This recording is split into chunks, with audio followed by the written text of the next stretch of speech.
ശബരിമല യോഗദണ്ഡിലും രുദ്രാക്ഷമാലയിലും സ്വർണം കെട്ടിയതിലും ദുരൂഹത. സ്വർണം കെട്ടാൻ ഏൽപ്പിച്ചത് മുൻ ദേവസ്വം പ്രസിഡന്റ് എ പത്മകുമാറിന്റെ മകനായ ജയശങ്കർ പത്മനെ.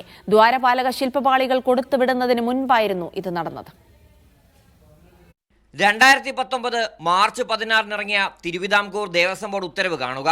ശബരിമല അയ്യപ്പന്റെ യോഗദണ്ഡിലും രുദ്രാക്ഷമാലയിലും സ്വർണം കെട്ടാൻ തിരുവാഭരണം കമ്മീഷണറുടെ മേൽനോട്ടത്തിൽ ജയശങ്കർ പത്മനെ ഏൽപ്പിക്കുക.